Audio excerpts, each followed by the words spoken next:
Something happened to me on a dark night in 1976. It was December 19th, a day that would change my life forever. It was the day I died. You were dead for 19 minutes. When I came back, I did not come back the same. How do you feel? I did not come back alone.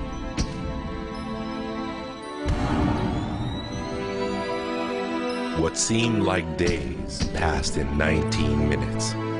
And over the course of the next few years, I began to remember the greatest mysteries revealed to me. Anything is possible.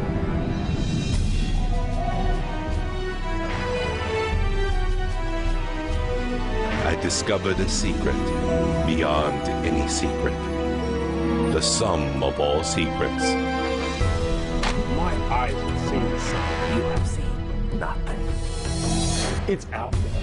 I will find it. You will find nothing. It's like Solomon's gold.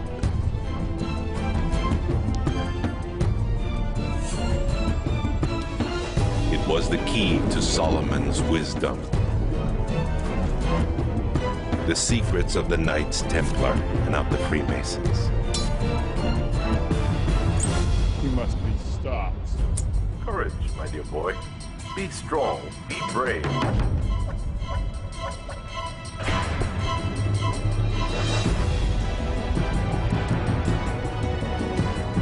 I challenged myself to find out everything I could.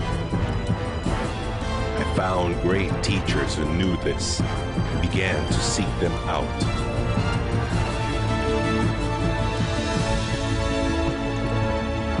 اسأل أؤمن واسمع. Ask, believe, and receive. I traveled the world, and the meta secret was revealed.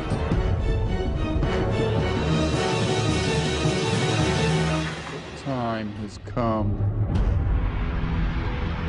I became a messenger to deliver all that was made known to me.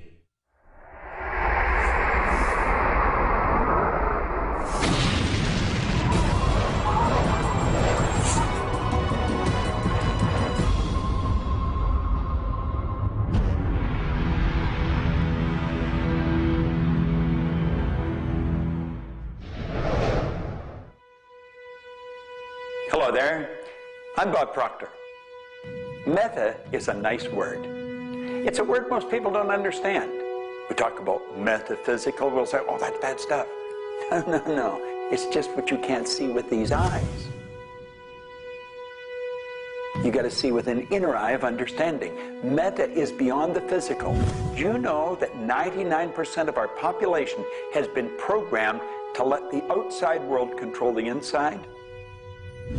If you want to get what you want, you let the inside world control the outside. That's what the meta secret's all about. The meta secret to wealth and abundance is doing what you love, following your passion, enjoying your life, being grateful for this moment, realizing that in fact you already have wealth and abundance. You have wealth and abundance to the level that you allow it in your life. Expand your level of openness, deservingness, and you can have more wealth and abundance right now. How do you become more wealthy? You become more grateful. Studies here in the U.S. show that grateful people earn more money and are better at innovation. So the first step to becoming more wealthy is become more grateful. Find the good in your world right now, and you'll take a first step to become more wealthy. The meta secret to wealth is knowing exactly what you want and then being willing to pay the price to get it. Most people think that wealth just comes out of having this impression in your mind that you're going to live an abundant life. And that's an important piece of it, but it's incomplete. If you look at the word attraction in the law of attraction, the last 6 letters spell action, A-C-T-I-O-N. One of my favorite words is satisfaction. We all want to have satisfaction. And again, in Latin, satis means enough. enough action, satisfaction, enough action produces the result. You know, I've been very, very successful with the Chicken Soup for the Soul books, and everyone thinks, oh man, you were lucky, you had this great idea.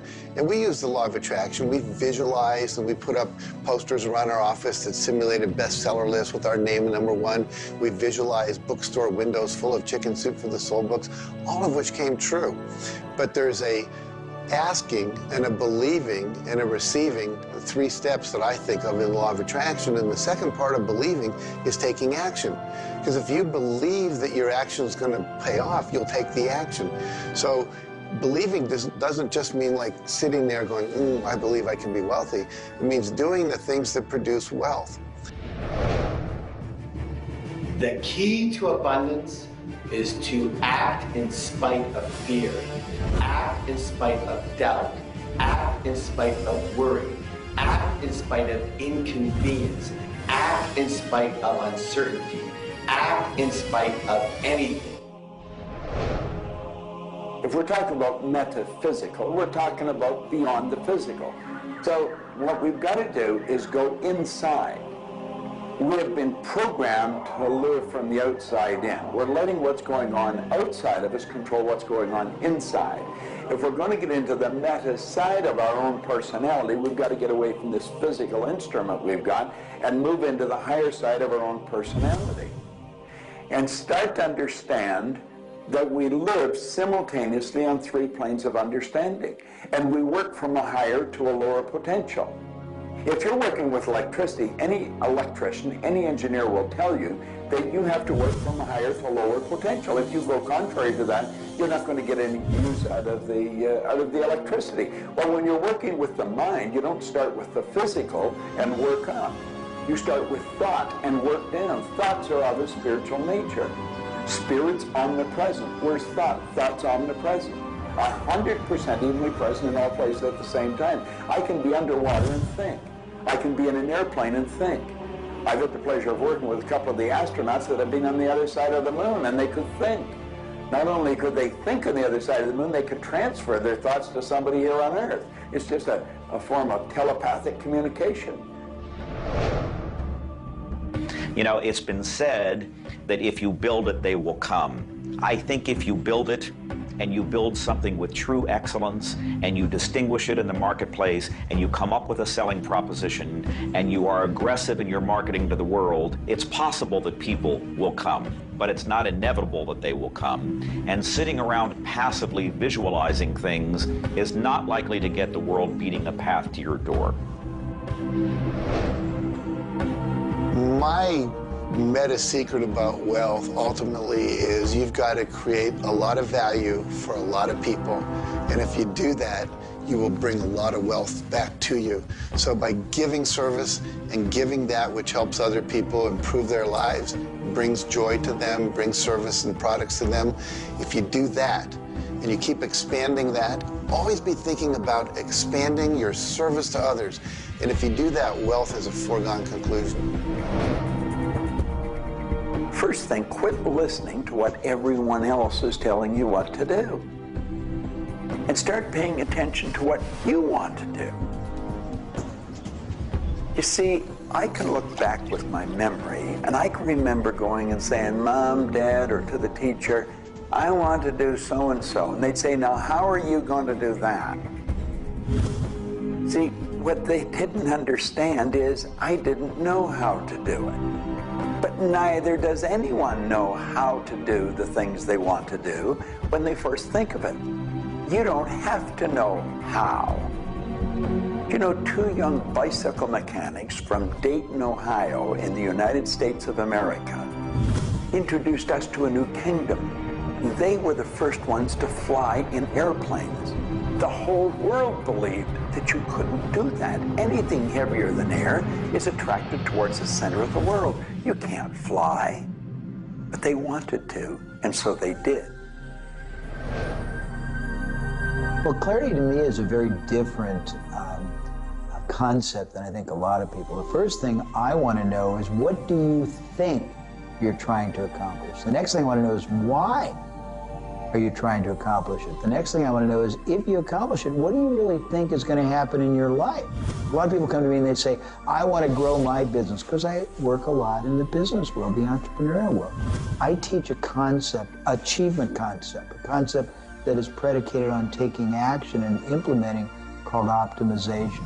Optimization is getting the highest and the best use and result and outcome of your time, your efforts, your emotion, your life, your relationships. But you can't begin, and this is where a lot of people, I think, really fall down. You can't begin to optimize until you take the time to observe, examine, and identify not all, but the scope of options and alternatives and other possibilities available to you, number one, to achieve the goal, and number two, as an alternative goal. Clarity is power. Just by being clear, you will automatically begin to magnetize things to you, to your life. The law of mentalism is about the mind. Everything that we have ever created, everything that has ever existed first in the mind. All thoughts are the beginning of all things real. All things that you can touch and feel began in the mind. So if you want to be wealthy, you've got to decide what wealth is to you. Define it. What does it mean? How much money do you have to have? For me, financial independence meant having $30 million producing income, which allows me the lifestyle I want without having to work. And so I've achieved that. But I knew exactly what I wanted because I looked at what it would cost me to live my lifestyle. Most people don't know their net worth. They don't know their income levels of what would be required to produce what they want. They say they want to own a yacht, but they don't know what a yacht costs. They don't know what it costs for the slippage fee. They don't know what it costs to maintain a yacht.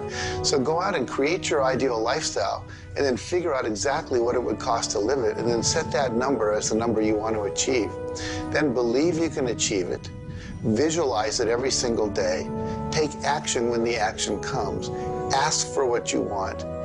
Reject rejection. Give up any idea of failure. Just persevere until you continue on, until you produce the result you want. The law of attraction's a good starting point for thinking about how to improve your life. You want to align your thoughts and your beliefs with what you want your life to be. But the law of attraction itself, by itself, won't allow you to achieve the abundance that you need. There are certain steps that you need to take, and these steps are all incorporated in what we call the meta secret. And the meta secret isn't one solitary method or one solitary system. The meta secret is a combination of tools, methodologies, and ways to understand the world and ways to understand how we can change the world. Until I started looking at who I was and who I wanted to become, nothing changed. Because every time I would look and I would blame something else or blame somebody else or just look in a different direction that was not inside, I would get more of what I was creating. Because every time I created something, people would react to that. Every time I took an action that was blaming this or blaming that, people would react to that. And you know what? Then I would react to their reactions. And I was creating an environment that was busy. Instead, an environment that supported wealth and abundance. If you look around, there's nothing but the abundance everywhere that you see. You see the trees growing. You see businesses happening. This is wealth, this is prosperity, this is abundance. If it's not happening for you, it's because unconsciously you have beliefs, counter-intentions, negativity that actually blocks it from coming into your life. It's actually working the law of attraction all the time, but it's happening on an unconscious level. The abundance is there, the wealth is there, but if you don't feel it, if you're not expressing it, it's because inside of you, you may feel you don't deserve it. This is part of the unconscious work that has to be done in order for you to feel on a conscious, real, live, earth-level level what's happening with abundance and prosperity. Abundance, wealth is your natural birthright. If you're not feeling it, it's because of your unconscious beliefs. The law of correspondence, simply stated, is as above, so below, as within, so without. The law of correspondence is simply attesting to the fact that we are human creatures physically present, but we have minds and we have spirits. So we exist in more than just one plane. We might even be multidimensional beings with multidimensional thoughts, and there may be more to you than just meets the eye. If you want to be wealthy on the outside, you first have to become wealthy on the inside. As above, so below. As within, so without. First, you have to become wealthy in your thoughts. Then you become wealthy in your outer expression of that. You have to have a wealthy attitude. You have to have a wealthy, abundant thought form about who you are and what's possible. And when you have that, it will start to manifest outside of you. If a person wants to take a quantum leap rather than incremental steps, they have to begin by understanding that they can do that. There's a marvelous little book. It's called U Square. Now think of what that means. If you square a number, you multiply the number by the number, don't you? Well, when you square, you multiply your potential by your potential. It's astronomical. I mean, you just go off the board. The man that wrote the book, Price Pritchett, he said, when you're looking at a quantum leap, he says it looks ridiculous, utterly. But in retrospect, it looks like a natural thing to happen. It was without effort. It's with ease. And that's what quantum leaps are. What you're really doing is getting rid of limitations in your mind, and you're letting your mind just take off and build a great big idea. And you start before you're ready. You defy what the masses are controlled by. You've got to move into a space all of your own. Understand you're working with an infinite power that's omnipresent. It's with you all the time. It's closer than your breath. And you get in harmony with that and just release all thoughts of limitation and make up your mind you're going to take and just compound your effectiveness. That's essentially what I did. I didn't know what I was doing at the time. I didn't understand quantum leap, but I took my income from $4,000 a year to $175,000 in a year. And then it went over $1 million. And I had no understanding of what happened. Now understand this. I had been raised to believe that if you don't have a good formal education, that you'd never be able to do what I did. If you don't have experience, you can never do what I did. I had 2 months high school and I had a bad work record. But my income went from $4,000 to over $1 million a year. Now you can do that. And the first step is understanding that you can do it. Quit listening to people tell you you can't. And start to see yourself doing something really big. Write it out on a sheet of paper. Begin by saying, I am so happy and grateful now that I have turned my annual income to a monthly income. It's not just about attracting things to you. It's about learning to trust what you're attracted to. You are naturally going to be attracted to certain kinds of people, to certain movies over other movies, to places you want to vacation versus other places, to workshops you want to take or books you want to read versus other books. Trust what you're attracted to. It will take you where you need to go, and it may not always make sense to you. I remember going to a seminar, and there was a woman teaching about how to triple your income in a year. And at that time, I was probably more like a hippie than I am the entrepreneur that I am today. And my wife, who was against making money at the time, thought it was evil when you should be in total service and all this. She said, I can't believe you're going to that workshop where they're going to teach you about how to make all this money. I thought you were more spiritual than that. I said, honey, I don't know why. I'm attracted to that workshop. I'm going to go there. So I sat down. The woman next to me, we started talking. Turns out she was a veterinarian. And it turns out that our cat had feline leukemia at the time. And I started talking to her about that, and she said, well, I'm the world's expert on feline leukemia. And I said, well, I've heard there's no cure for that. She said, no, there actually is a cure, and I can teach it to you. And so she called my veterinarian, told him what to do. My cat lived for many, many more years than the local vet thought it should. But see, I was trusting my attraction to go to that seminar, and it led me in a path that saved my cat's life, which was not where my conscious thinking was, but it was a very important goal to me to keep my cat alive. Those kind of things will start to happen. Most people are uncertain about something. They're uncertain about their next step. Here's your message. Do it. Do it.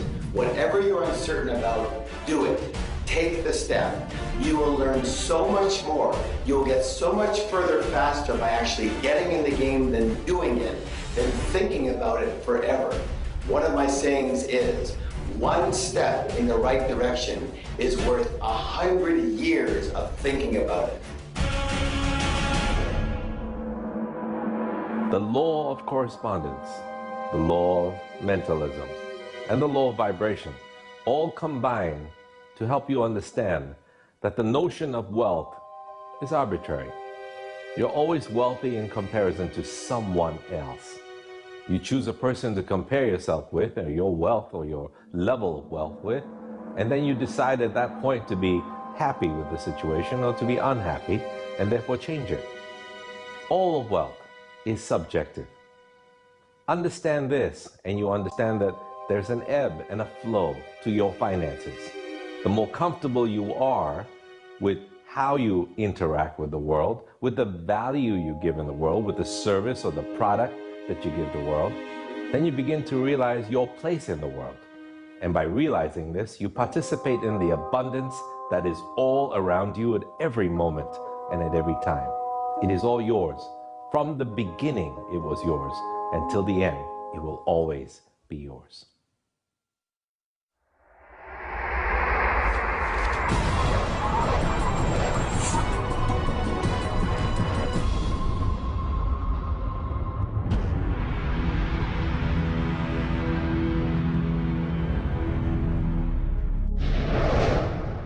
The meta secret to relationships is to know that the universe is giving you love right now.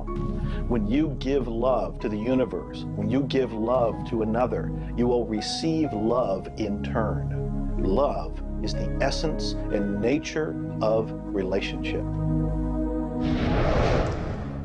Relationships are a two-way street. It's not just about taking and giving and receiving and getting what you want, but it's also about giving. I like to say that each person should take 100% responsibility for the quality of the relationship. Because if you take 50-50, whenever it's not working, it's going to be their 50%. So if you take 100% and act as if everything in the relationship, you're creating it, and when it isn't exactly what you want it to be, say, how am I creating that? Take that curiosity and use it as a tool. And when you get the answer like, oh, I'm not coming home on time, I'm not listening, I'm not doing this, then you have the opportunity to shift and do the thing that produces relationship. A friend of mine wrote a book called Making Relationships Work. And the idea is there is work in making the relationship work. So be willing to do the work. Give as much as you get. The more you give, the more will come back. To have a better relationship with anyone in your life, first, you begin by having a relationship with yourself. Treat yourself the way you would your very dearest friend. Love yourself regardless of all the crazy shenanigans you pull. Believe me, I do this every day. So if you want a better relationship with someone else, love yourself. Relationships are part of what the universe is giving you as a gift. The first and most important relationship is the one with yourself. When you love yourself, you heal yourself. When you love yourself, you become a magnet that people want to hang around, and you begin to attract other people and new relationships. It's all based on love. It's all based on non-judgment. It's all based on total acceptance. The universe has a relationship with you right now, and the universe wants to give you more. Are you ready to accept it? The concept that I can't live without you is a tragic statement to me.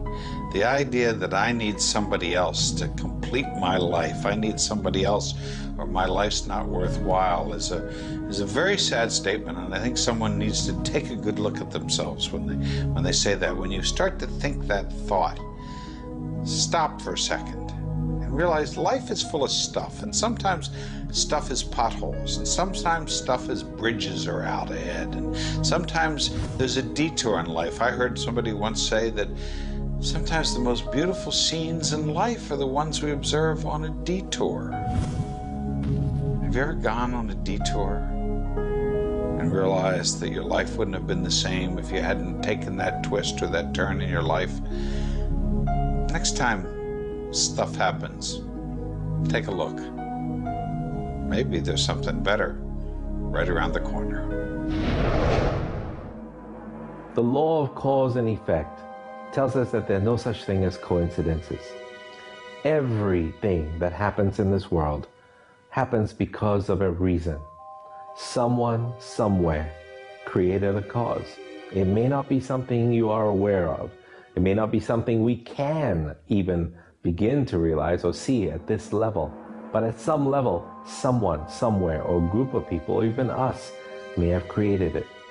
And so as a result, we see the effect. We see the effect around us. We see the effect everywhere on this planet. Everyone asks me, Jay, how in the world can I have a better, a happier, a richer, a more joyous relationship? And it's very simple. First thing is you got to slow down enough to be externally focused. It's all about them. The more interested and externally focused you are on the other person, the more extraordinary their experience will be, and the more naturally they'll reciprocate it. The second, and you're watching me, and I've got a serious side, and you know that, but you got to get in touch with your childlike sense of curiosity, of innocence. The third is you got to be in the here and now, and that's so trite and said so often, but being in the here and now means connecting deeply and being aware of what people are saying and looking at them and being responsive to their feedback and their mannerisms.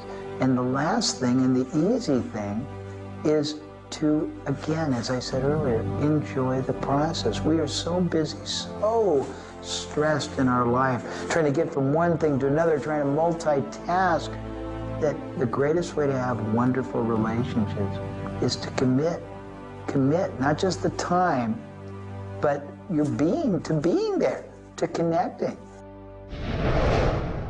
For me, the meta secret to relationships is to be the person you're looking for. Whatever it is you're out there looking for, be that and give it away. If you're looking for someone who's loving and kind and compassionate and generous, you need to be loving, kind, and compassionate and generous. Whatever it is you want, you've got to be that and express that out into the universe. And whatever you express out is going to come back multiplied. The meta secret of relationships is for you to develop an identity that brings out the best in your partner and helping your partner to be the best that they can in order to bring out the best of who you are. Criticism seems to be a big problem. If you are really secure in yourself and somebody criticizes you, it isn't going to bother you. Now, if you're insecure and somebody criticizes you, it's really going to bother you. You see, 9 out of 10 times, the person that's criticizing you really wants to help you. They just haven't really learned how to communicate effectively. But let's not let somebody else's criticism or their way of helping us shake us. If we're solid in our own self, and we really understand ourselves, then we can handle it and it won't be any problem. If criticism really rattles your chain or rattles your cage or really upsets you, it's not the criticism that upsets you. It's not the other person's opinion that upsets you. It's how you react to it. And you see, if you were really solid within yourself, you would respond to it. You would thank them for it and say, but I really don't choose to do that. Or you'd say, well, thank you, that's probably a good idea, I'll try it. But they're not going to knock you off track. So it goes back to have a good, sound self-image, a good image of yourself. Maxwell Maltz wrote a beautiful book on that way back around 1960 called Psycho-Cybernetics. Psyche-Cybernetic. Cybernetic is the communication mechanism in our mind. It's the image that we hold of ourselves. It's like a life-governing device. Well, you've got an image of you just same as I have an image of me. And our image controls how we walk, how we talk, how we dress, how we meet and greet people. And it also controls how we handle criticism when it comes our way. And it will come your way, just same as it comes to me and everybody. We want to be solid in our own belief about who we are and what we are. Let's really get to know ourselves. And then, rather than react, let's respond. It doesn't matter how they approach, whether they're diplomatic and trying to help us or whether they're trying to find fault. It won't really make any difference. We will listen to what they have to say, listen to it, and then we'll either accept it or reject it, but it isn't going to affect the relationship with the other person one bit. There is masculine and feminine in everything. Nothing is entirely masculine, nor is it entirely feminine. We have different aspects of yin and yang, of harshness and softness, different aspects of masculinity and femininity in everything. If you take a look at life and see it all as a combination, see how we are always living in combination, then you begin to realize and to also appreciate the law of gender. Relationships are about communion, taking our life and making it sacred through connection with another human being. So communion and making sacred is what relationship is all about. You know, there's a lot of lonely people around. And if you're lonely, I'm going to let you in on a secret. You're always going to be lonely until you become friends with yourself. If you're looking for company outside of yourself, you're looking in the wrong place. You want to go inside. And when you get to really look at you, you're going to feel so good about you. You're going to love yourself. Now, you see, as a little kid, you were probably taught, don't love yourself, that's conceit. I know I was, and most of the people I know. That's not conceit. That's a healthy, conscious awareness of who we really are. I'm not talking about an ego trip. I'm talking about really becoming acquainted with yourself. You've got to build a good relationship with you, or you're always going to be lonely. When you get angry, look at it as, okay, this is a gift. I need to release something here. And in that process, relationship becomes a school for growth instead of just like it's someone that's going to please me. Look at how can I serve them and how can I learn from them, as opposed to how can I manipulate them to give me all my needs met. If you do that, you're going to end up with a much better relationship. If you're in a relationship where you're not experiencing full love, the way to change it is not by changing the other person. It's by changing yourself. You look within yourself and you start to feel grateful for everything about you. As you change your relationship with yourself, magically, the outside relationship will change as well. You will suddenly see it transformed. You will suddenly see that there's love in that relationship with that other person. But you don't change the other person, you change you. A lot of people spend valuable time in their life focusing on the past. I could probably spoil your week if I reviewed the first 26 years of my life. My life was a mess. And you know, at the end of 26 years, imagine living for 26 years and looking at yourself, you're unhappy, sick, and broke. I had a guy look at me and he told me I was one of the most miserable people he had ever met. And he was right. I was plain miserable. He said, you're always sick. I didn't have a terminal illness or anything, but I was always backache, headache or something, and I was always broke. He said, why don't you change it? Well, as long as I kept focusing on what led me to this point, which was a bad trip, I was going to create more of the same. And he said, let it go. Forgive it. If you're looking for love and not finding it, it's no doubt because of a lack of forgiveness in some area of your life. This is true for all of us. You want to look in your life, look at your past, look at all of your relationships, and ask yourself, where have I not forgiven? Myself, my parents, my siblings, my neighbors, my relatives, my business partners, where have I not forgiven? When you go and forgive, you release the energy that allows the law of attraction to bring new love and new relationships into your life. How do you do this? You look and ask yourself, where have I not forgiven somebody? Somebody's going to come to mind. It could be you. The second thing you do is say, can I forgive them? Can I forgive myself? Whether you say yes or no, you move to the third part of this, and you start to wonder, what made that person act the way they did at that point? What made me act the way I did at that one point? And you start to go deep into understanding the psychology of behavior, and you realize we're all doing the best we can, yourself included.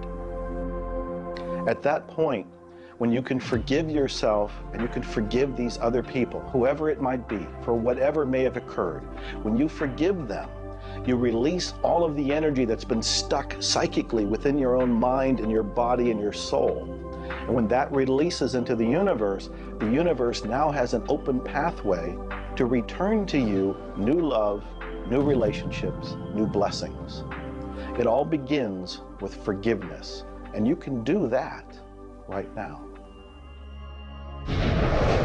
When we talk about love, we're talking about the greatest word in the world.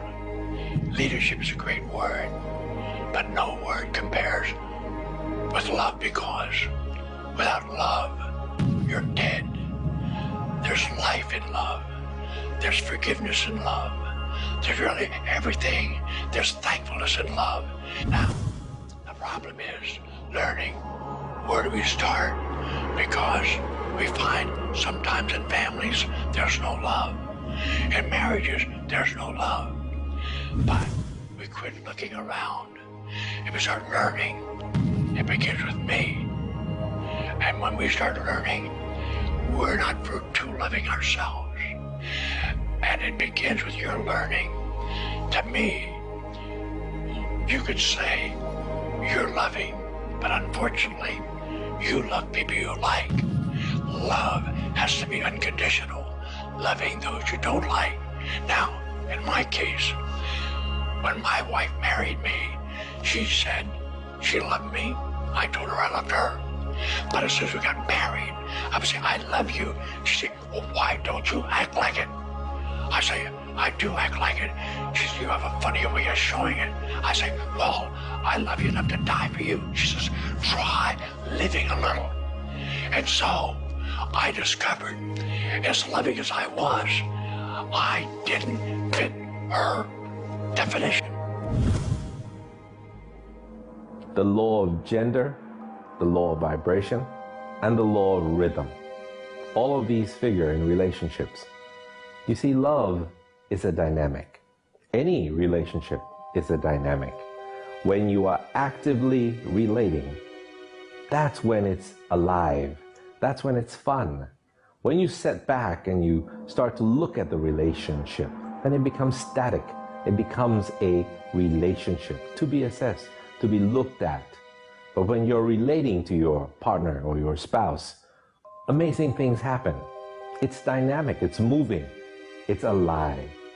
And that's what all love is supposed to be, alive, and so much more fun.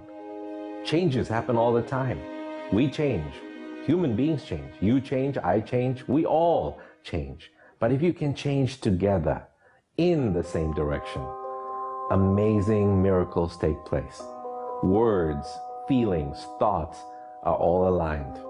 And all of a sudden, you can take on any problem and it's not an issue. That's what relationships are all about. That's what relating is all about. That's what love is all about.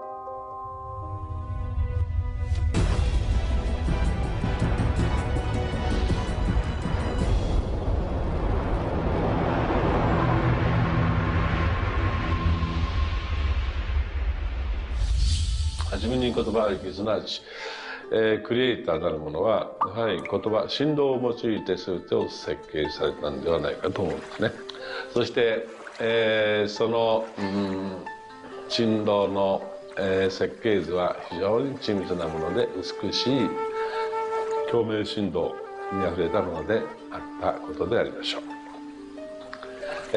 もし、先ほどの実験にもやったように、非共鳴、同士の組み合わせであるならば、それは破壊的なエネルギーとなって、命を形作られないからです。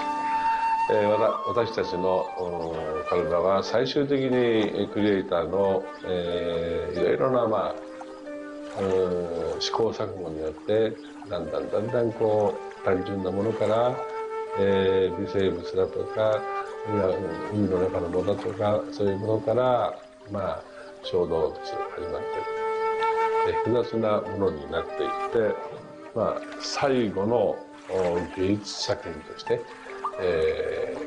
クリエイターなものが作られた結果、私たちはあるというふうに思うんですね。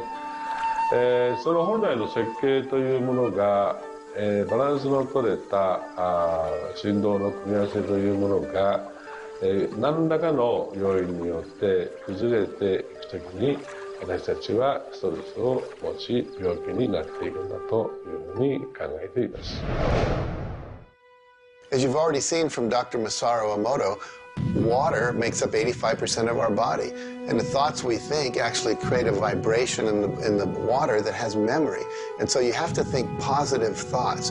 Again, we go back to forgiveness and letting go, thinking positive thoughts, expecting to be healthy, not listening to what people tell you, not taking in beliefs.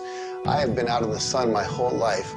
I've never gotten skin cancer, don't intend to get skin cancer, and when stuff comes on about it, I choose not to listen to it because I know that belief would affect me. So I believe that I am a person that my spiritual connection keeps me healthy. Also, though, I work on the level of the physiology of the body, the biochemistry. It makes sense to play at that level. I eat organic food. I drink healthy water that's not contaminated with chlorine and all the stuff they put in it, so I filter my water. I eat the right kinds of nutrients for my body. I've found out what I'm allergic to, and I've basically eliminated those from my diet. I exercise, so exercise and keeping my body toned. We want to have resistance exercise. We want endurance, which means we need to jog and do aerobics and things like that. And we need to have flexibility, things like yoga and Pilates. So we need a complete system to keep our body healthy. And then a detoxification, I think, is the part that most people don't do enough with. We are taking in so many toxins in the air we breathe. But if you will cleanse on a regular basis, I cleanse every Monday. I just do a cleansing diet where I just drink liquids and then I don't eat anything else, and my liver has a chance to get rid of all the toxins that are in my body. I want you to understand that you have a marvelous mind, and you can do anything with it, and don't ever listen to anybody that tells you you can't. You want to start to look at yourself not as a body or as a name. Like, I'm not Bob Proctor. Bob and Proctor are just two words. You've never heard anybody phone into school and say, body's not coming today, it's sick. Never hear anyone say, hand, it's my hand, my body, my name. Well, you see, there's something wonderful about you and something wonderful about me, and it's the same thing. We have a marvelous mind. We're creative beings. Talk to your body. You're not a body, you live in a body. Now, this may sound silly because maybe nobody's ever said this to you before, but go around just repeating maybe 1,000 times to yourself, I'm not a body, I live in a body. I'm not a body, I live in a body. I'm not a body, I live in a body. Then start telling your body to relax. The meta secret to great health is to feel good now. You do that with good thoughts, you do that with good food, you do that with plenty of sleep, you do that by doing what you love. That's the meta secret to great health. The meta secret to health is to honor your body. Listen to your body. Are you tired? Are you hungry? Are you thirsty? Do you need time to play? Have greater health. Honor your body. Health. Not just physical health, not just eating the right things and getting exercise, but let's talk about emotional health. This means doing what you love, loving what you do, looking forward each day, researching, helping other people, giving back. This is the meta secret to emotional health. To me, recognizing the divine component in us has a twofold effect. On the one hand, it's incredibly humbling, because how many of us really live up to being godly? How many of us really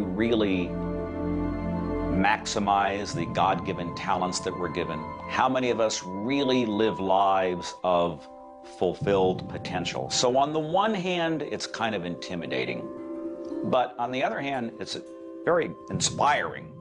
It's inspiring to think, I, as a human being, am capable of being godly. I'm not God. I'm not going to confuse myself with God, but I am capable of being godly. I am capable of a goodness which can resound around the world. I am capable, like God, of using language to bring things into existence.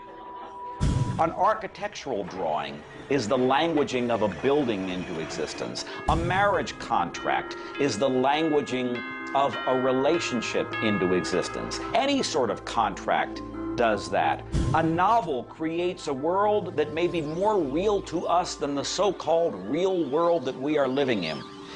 And being godly is both an obligation, which frankly I feel I fall vastly short of, but also an incredibly inspiring opportunity. And the ancient traditions, not only the one that I come from, but really all of them, teach us this. The law of rhythm is the very fabric of life itself. Rhythm is everywhere. Things are born and things die. We move into a season and we move out of a season. We go within and we go without. We change. Rhythms flow in our emotions as well. You cannot always be feeling happy. Sometimes you'll feel sad, you'll feel down, and then you'll come out of it. Whatever goes up must come down. You've heard the language. Rhythm is exactly that. And the minute you begin to realize that all of life is all about the law of rhythm, then you can flow easily in bad times and then have more fun in happy times.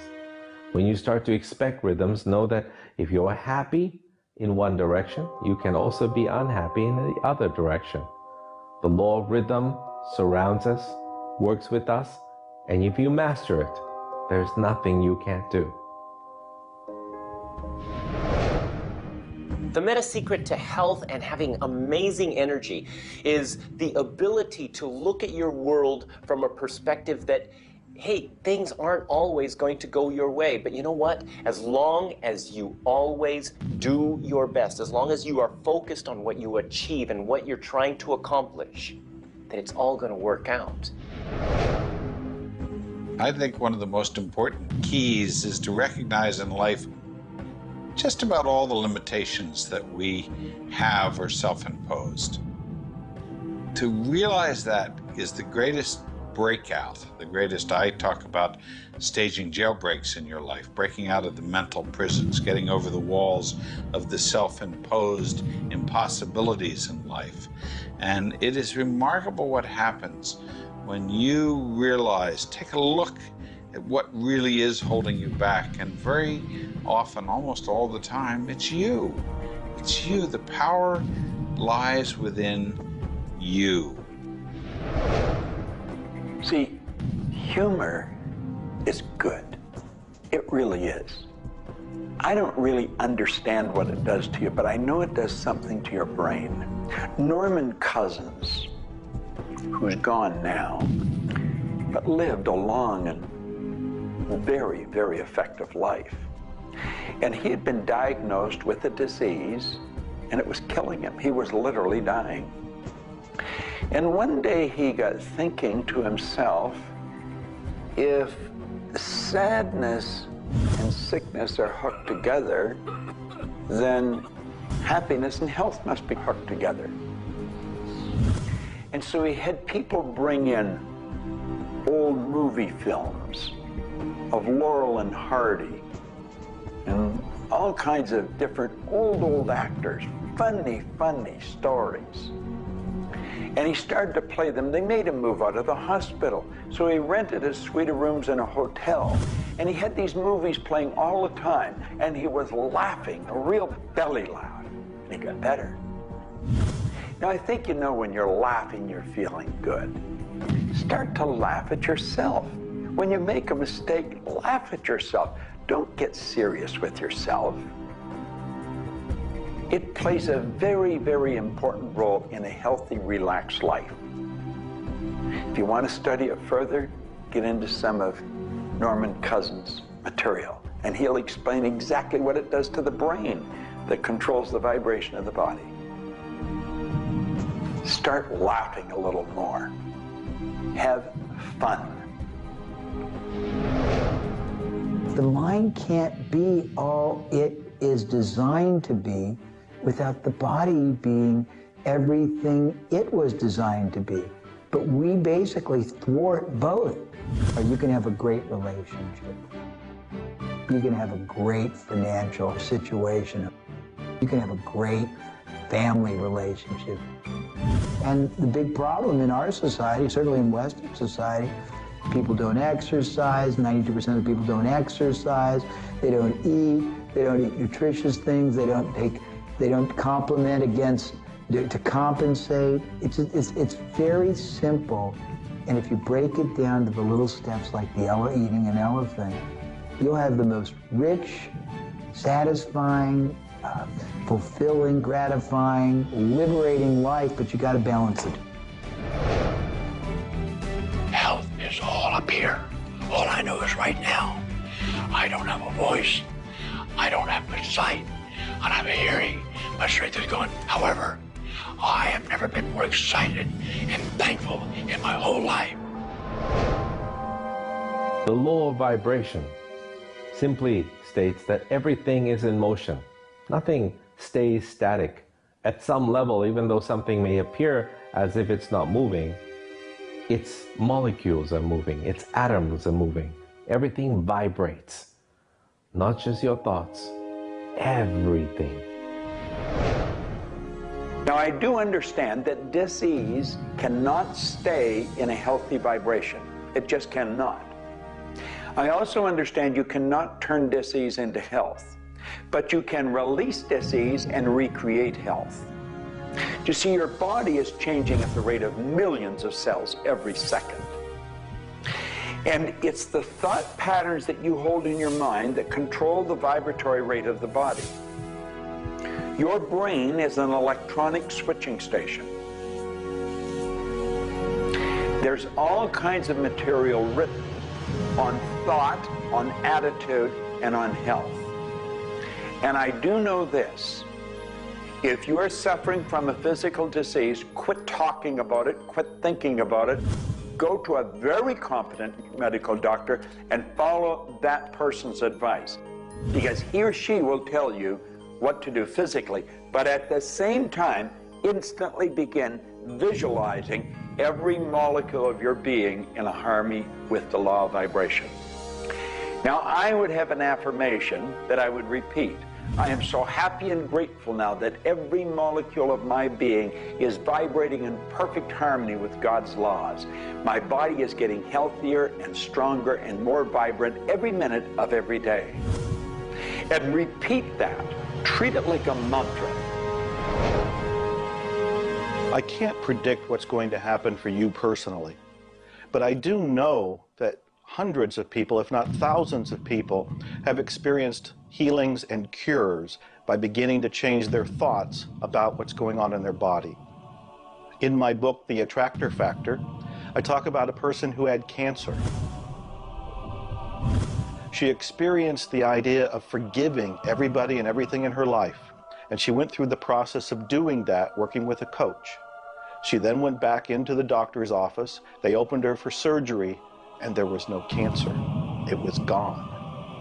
By forgiving everybody in her life, including herself, she transformed her body. She reached this place of healing and this place of peace. And as a result, she experienced a cure.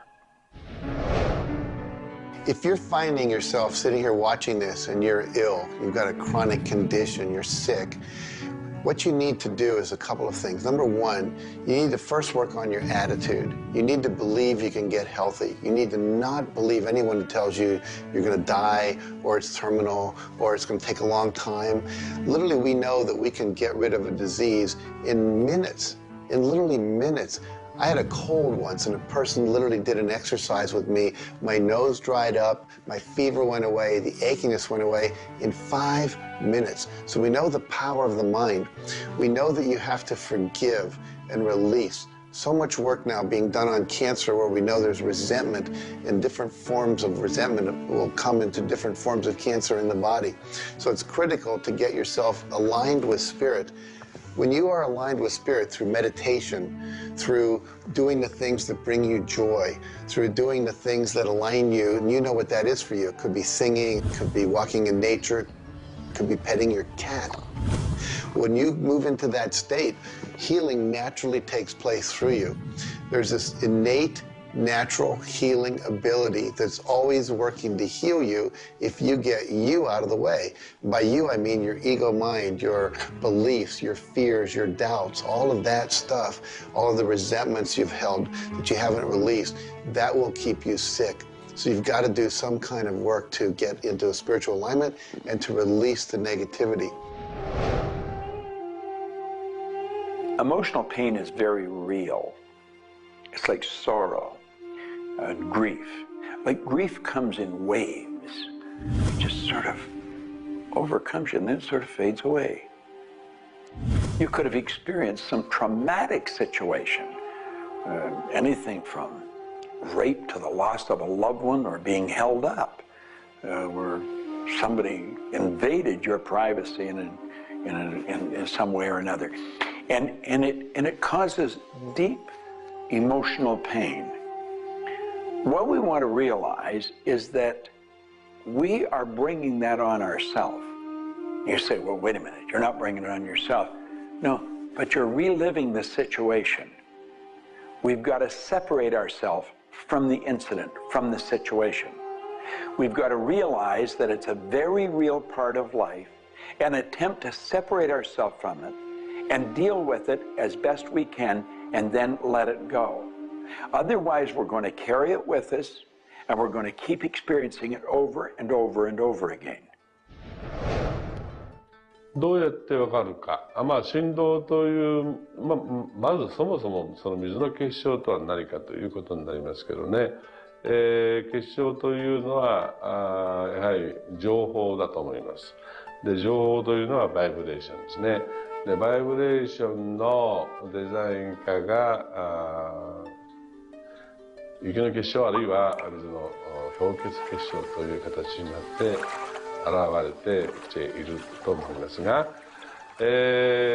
はり我々がなんで美しいとか醜いだとかそういうような認識能力があるのか、あるいはそれだけには全人類本当に、一緒の価値観を僕は持っていると思いますが、それはもうやはりクリエイターがそのように設計されて、いるからだと思うんですね。それが崩れちゃったらもうこれはもう本当にどうしようもないんだけど、その美醜というのが我々の美しさ、ごめんなさい、バイブレーションの健全さということにつながっていると思います。水は神が自分の意識あるいは意図をまんべんなくこの宇宙に伝えるためのキャリアとして、作られたものだと思いますね。ですから水が別の言葉で言うならば神の、一種のメッセンジャーということになると思いますね。それの形が大げさで言えば結晶という形で表されていると。で神にとって、ふさわしくないなと思うような現象については水はやはり結晶的にノー、良いものはイエスという判断を示すというふうになっていると思うので、それがなぜできるのかということになってくると、これはまた僕にとっては来世の研究課題かもしれません。Stress is caused, in my opinion, when we take our power and give it to the problem. We want to maintain the power. I'm in control of me. The power is going to stay with me. I am not going to let the condition, the circumstance, or the challenge that I may be facing control me. You can make a decision right now that you are going to maintain your power and you're going to let everything outside stay outside, and you know that when you're in a totally relaxed state, the solution to problems come. Quit getting involved in these sophisticated stress management deals. Release the stress. Let it go. You're in charge of your body. Just say, peace, be still. Visualize a beautiful lavender energy flowing right into the crown of your head and circulating right through your body. And then start to imagine every molecule of your body vibrating in perfect harmony with God's laws. You're totally relaxed. You're in charge of yourself. There is no stress where there's relaxation. Be calm, peace, be still. Don't even use that word anymore. Get rid of it. Release it. The laws of cause and effect, of rhythm and polarity, come into play when we talk about your health. Your body is an amazing symphony. Amazing miracles taking place on every part of your body. And what holds it together are fields of force that we cannot even begin to understand. Every day, your cells are renewing until you have new organs generated all the time. And your body and your cells are repairing themselves even as they remove toxins from your body. I can't help to wonder sometimes if you gave that entire symphony a wonderful environment filled with fields of happiness and radiant joy and vitality, how that growing, renewing process might work a little bit better, sort of like happy children in a playground.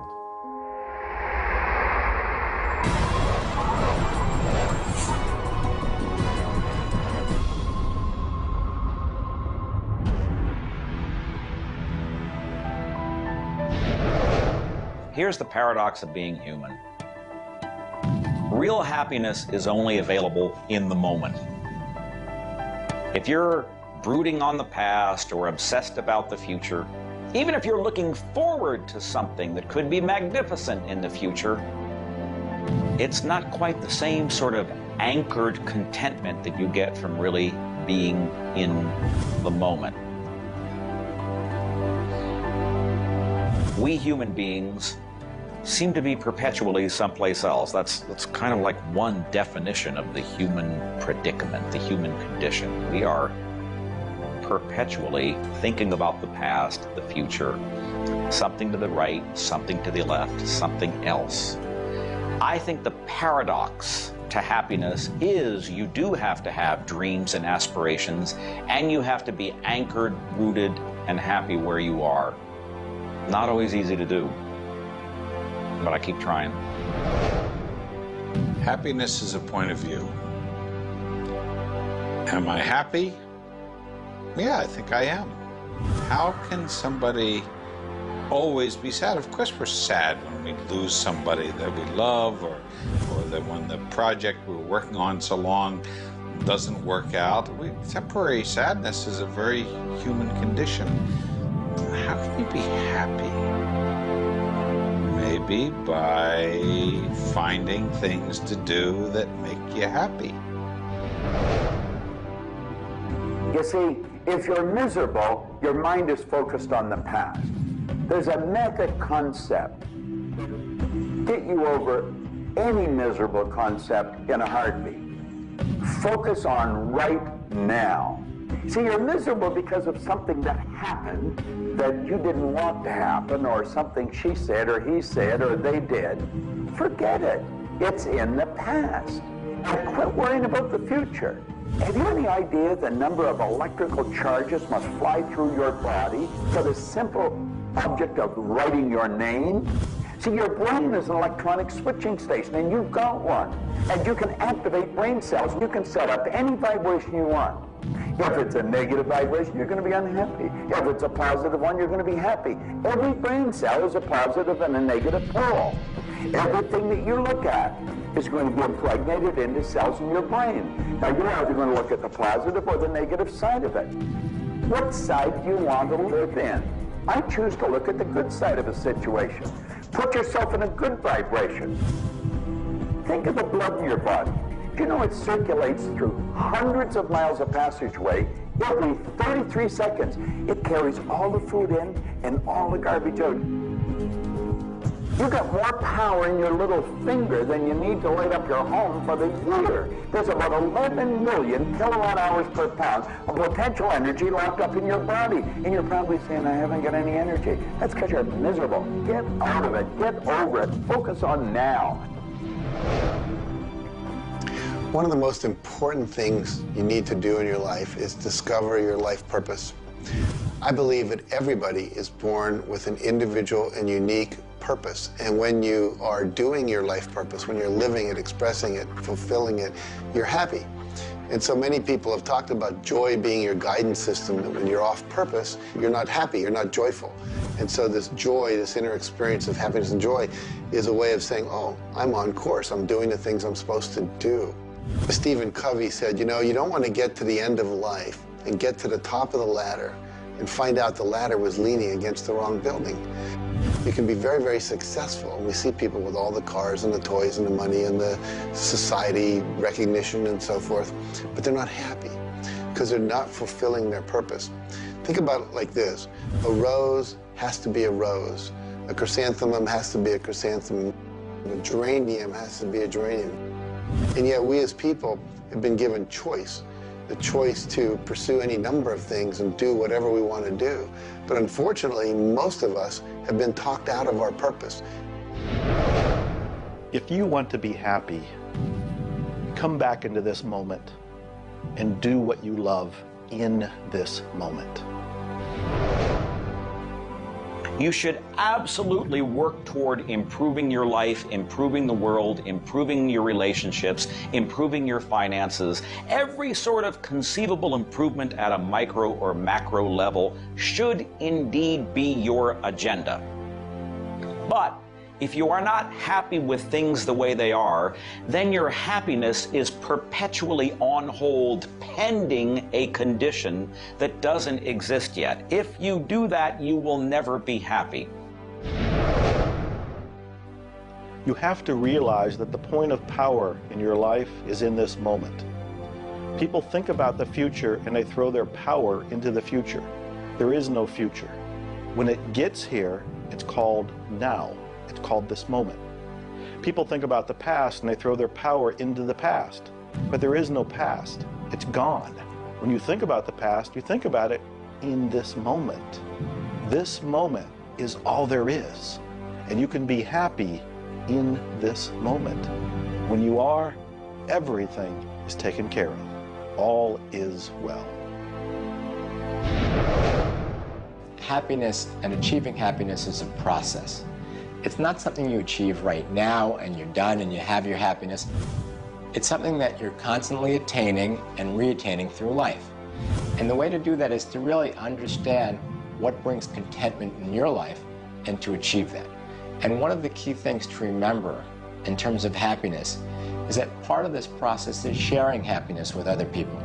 The more we share happiness and the more we teach other people how to bring happiness and fulfillment in their life, the more we'll be happy and fulfilled. So continue with your journey of greater fulfillment, and you'll have more happiness in your life. The law of polarity is about dualism. Everything exists in relation to something else. There is no person that's entirely good. There is no person that's entirely bad. There is no entirely hot or entirely cold. It's always hot in relation to something else that's colder. It's always colder in relation to something else that is hotter. We move in directions as opposed to moving in a static field. We always move from one place to another, from one thing that's more pleasant to something that's less pleasant, or something that's unpleasant to something that's more pleasant. There is a movement, and this movement exists because of polarity. Happiness is what you want, and happiness you can have right now. Why aren't you feeling happy? Why isn't anybody feeling happy? Because psychologically they use unhappiness as a motivator. They think by being unhappy, angry, desperate, frustrated, whatever the feeling might be that's not happiness, that it will whip them forward. It'll make them take action. And it's something that actually shoots themselves in the foot. Because when you are happy now, which is available to you right now, you know what your choices are. You can see what your decisions are to be, and you can more clearly decide on what to do next. It comes into really understanding something about ourselves. We should start at a very early age, and we should ask ourselves, who am I? You know, what really makes me tick? And get to know ourselves. We're in a hurry to get a car or build a business or buy a house. We should introduce ourselves to ourselves. School hasn't done it. Our parents aren't doing it. You go to work for somebody, they're not going to do it. So if you don't do it for yourself, you're not going to do it. This deals between you and yourself. Pogo said, we have seen the enemy, they are us. Whatever has happened in your life, whatever's going on for you, if it's not the way you want it, any situation, consider the fact that everything happens for a reason, and that reason is there to serve you. How can you reframe this? How can you relook at this in such a way that helps you, that supports you, that puts you on the path to success and positivity again?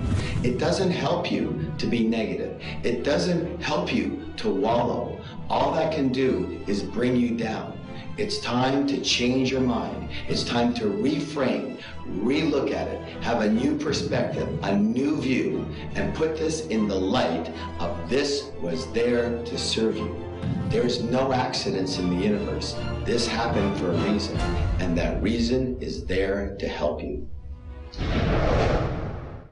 We grow up with the idea rich people aren't happy. Well, I know rich people that are laughing. They're very happy. And of course, I know people that are very wealthy and are very unhappy. I remember old Nightingale one time saying, since it doesn't make any difference whether you're rich or not, if you're happy or not, you might as well be wealthy. And then if you're miserable, you can at least be miserable in comfort.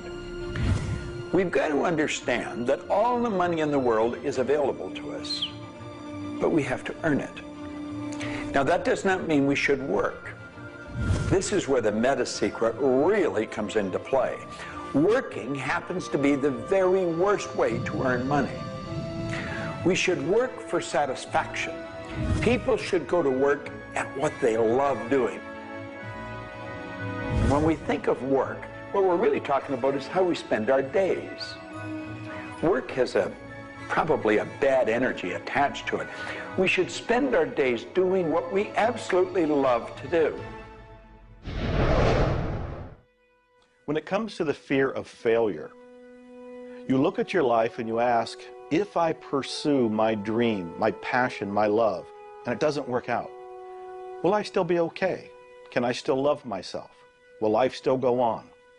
When you realize that the answer is yes, you remove the fear of failure. When you remove the fear of failure, you have energy to go forward and actually make it a success. Well, what about the fear of success? When you are successful, you can make a difference in the world. If you really want the world to be a happy, prosperous place, Contribute a happy, prosperous person to it. You. The meta secret to happiness is that there is perfection in imperfection. That when we accept our environment for what it is and the people around us for who they are, we can make a big difference. Happiness. What makes you happy? Everyone is not the same. For me, it's research. I love researching and writing and putting multimedia programs together. And this allows me to do something else that I love, traveling the world. I travel more than 6,000 miles, that's 9,000 kilometers, every week. I've been to more than 52 countries. I board an airplane every 2.5 days. I've been around the world more than 16 times in just a couple of years. I enjoy that. Meeting new people, meeting new audiences, helping people. What makes you happy? That's what makes me happy. A key component to lift yourself out of depression is human connection. Go connect with another human being. Another powerful tool is movement. And a third is laughter. Go play and have some fun and watch your spirits begin to lift. The meta secret of life is to realize that the journey is the thing. I believe the first thing a person should do is establish a purpose. Why are you even here? Why do you get out of bed in the morning? Why are you living? I honestly believe every one of us are hardwired to do something. So how do you decide on your purpose? You decide on it by asking yourself, what do I really love doing? So you have your purpose. This is what you're going to do with the rest of your life. And then you build a vision. Then your goal is taking a bite out of that vision. Now, when you do that properly, you're going to love what you do. When you wake up in the morning, you can't wait to get going, and you're going to be doing it until you go to bed at night.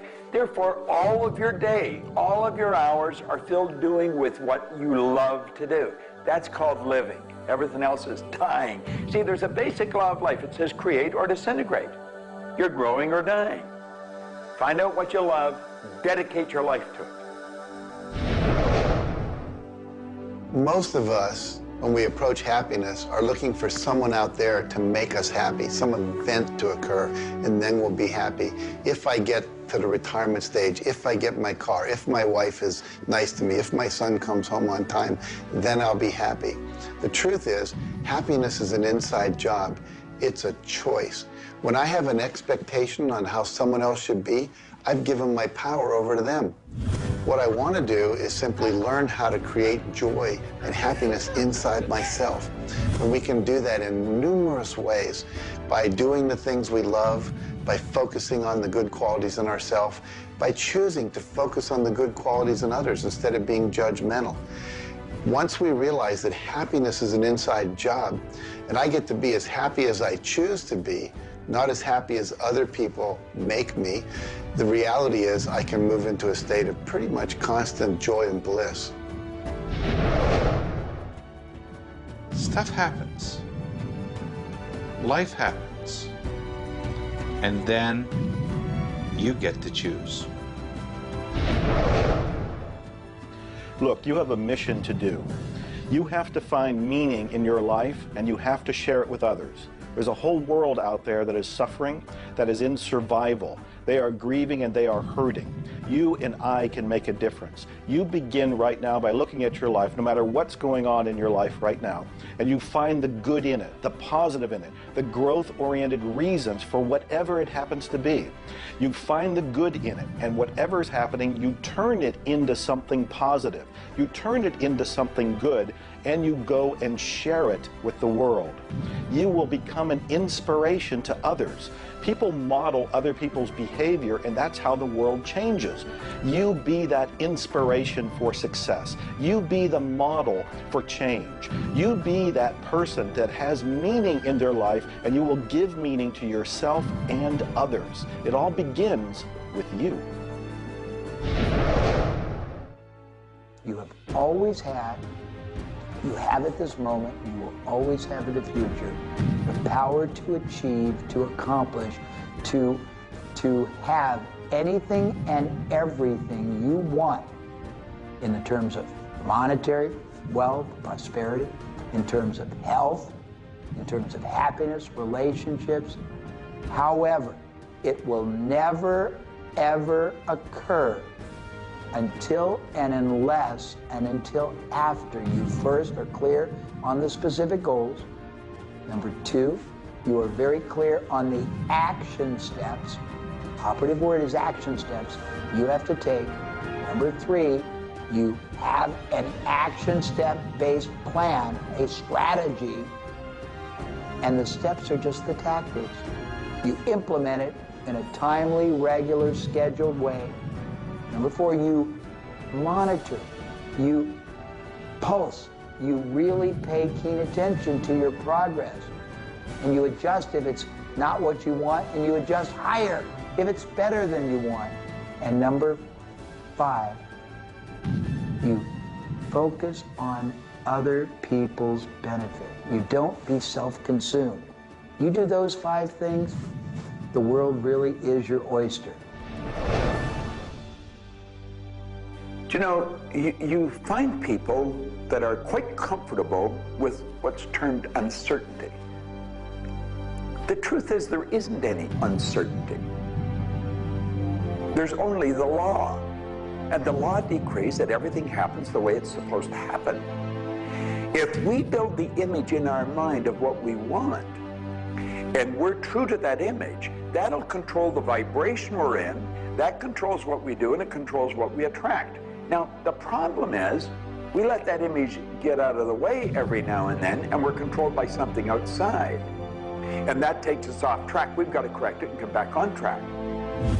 But a person that has direction in their life, there's no uncertainty. There's only good stuff coming. It's stuff that's going to cause the image in our mind to move into form. And so we wake up every day wondering what part of it's going to show up today and where's it coming from and who's going to deliver it. Every day holds something really good for us. Alfred Adler, the great psychologist, said, "I am grateful to the idea that has used me." I love that. Get a big idea and understand that you're going to see it move into form, and that's just as certain as the night following the day, because that's governed by law too. The laws of correspondence, of vibration, polarity, and rhythm come into play when you talk about the meaning of life and happiness. We make our happiness dependent on what other people can do for us instead of what we can do for ourselves. You know, there's a concept they don't teach you in school. It's called enough. Sometimes what is enough for one person may not be that way for somebody else, and we want more. And when you want more, you're setting yourself up for disappointment, because not always will you get more. Sometimes you do, but it's not all the time. I don't know who told us on this planet that everything is going to go our way. Sometimes things will go your way, sometimes they won't.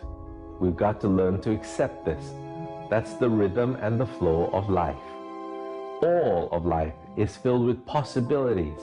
And when you see possibilities, well, it allows you to accept failures as not final. Failures are learning lessons. The American Indians, the Hopi Indians in the Southwest, well, they have a belief. Every day they wake up and pray to the Great Spirit, and they say, "Oh, Great Spirit, allow us today, this day, to make 20 mistakes." You see, they believe that by making mistakes, by failing, you actually learn more. You add to this wonderful fountain of wisdom that is called you over a period of time. And if you don't fail, they say, you don't learn anything. So how many times have you failed? I know I have failed a lot. But over the course of the years, I also knew something that was different, and that was that I was responsible for my own happiness. I knew that there was laughter everywhere, but I also knew that if I wanted to participate, that laughter has to come from inside, not from outside. And that's the nature of spirit, and that's the nature of who you are, and that's the meta secret to everything possible. This is our home. We have nowhere else to go. Earth gives us everything we need to celebrate life. Everything you do will either hurt or heal our planet.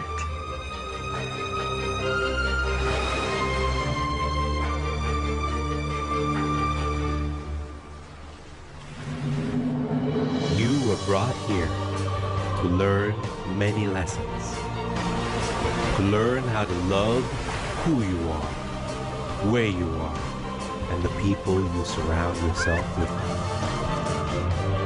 Just remember that you carry within yourself everything you need for the fulfillment of your life's purpose. You are the sum of all of your experiences, all of your choices, and you are a work in progress.